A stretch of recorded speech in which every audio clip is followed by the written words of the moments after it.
Temple बहाई धर्म का उपासना केंद्र है। अगर आप दिल्ली के लोटस टेम्पल आना चाहते हैं तो आने के लिए आपको कालकाजी मेट्रो स्टेशन सबसे करीब पड़ेगा।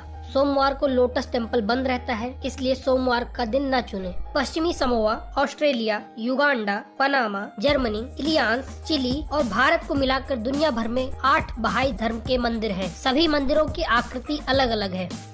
भारत में कमल का फूल धर्म और उपासना से जुड़ा हुआ है। इस वजह से बहाई धर्म का मंदिर भी कमल के फूल की आकृति में बनाया गया। 1948 में बहाई धर्म संयुक्त राष्ट्र संघ के साथ एक एनजीओ के रूप में जुड़ा। भारत में लोटस टेम्पल बनाने के लिए 1953 में जमीन खरीदी गई थी। जमीन का कुल क्षेत्रफल 26 एकड़ है। भारत में बहाई धर्म का मंदिर कमल की आकृति का बनाया गया है, जिसमें कुल 27 पंखुड़ियां हैं और 9 द्वार हैं। 21 अप्रैल 1980 को मंदिर का निर्माण कार्य शुरू हुआ था और 24 दिसंबर 1986 को मंदिर को पब्लिक के लिए खोला गया। बहाई उपासना मंदिर पानी के 9 बड़े तालाबों से घिरा हुआ है, जो न केवल भवन की सुंदरता को बढ़ाते हैं, इसके साथ ही प्रार्थना हॉल को प्राकृतिक रूप से ठंडा भी रखते हैं। लोटस टेम्पल की पंखुड़ियां सफेद कंक्रीट से बनी हुई हैं। पंखुड़ियों के बाहर की तरफ सफेद ग्रीक संगमरमर लगाए गए हैं। बहुत से लोगों का सवाल होता है कि अगर लोटस टेम्पल एक मंदिर है तो आखिर इसमें किसकी पूजा होती है। तो आपको बता दें कि बहाई धर्म में किसी भी भगवान की पूजा नहीं होती है। यहाँ पर विश्व के सभी धर्मों की बस अच्छी बातों को पढ़ा जाता है। यहाँ मंदिर में आपको किसी भी तरह की कोई मूर्ति नहीं मिलेगी। मंदिर में प्रार्थना के समय कुरान की आयतें और गीता के श्लोक पढ़े जाते हैं। मंदिर में 1300 लोगों के बैठने की व्यवस्था है। अंदर बेंच लगी हुई है, यहाँ पर लोग बैठ के ध्यान कर सकते हैं।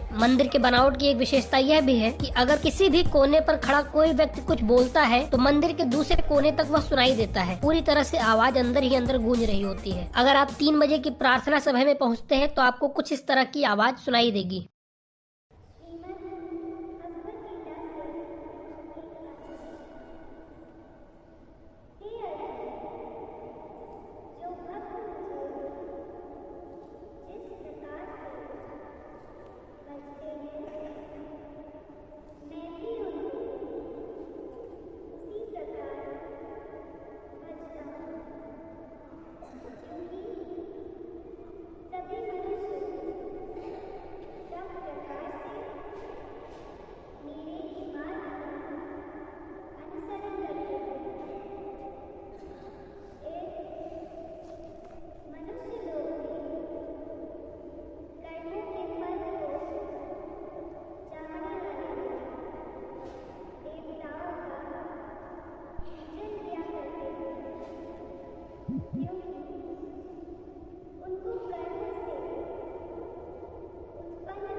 मंदिर के एग्जिट गेट से निकलने के बाद आप इन तालाबों तक पहुंच सकते हैं। इसके साथ ही आप चारों ओर फैली हरियाली का आनंद भी ले सकते हैं।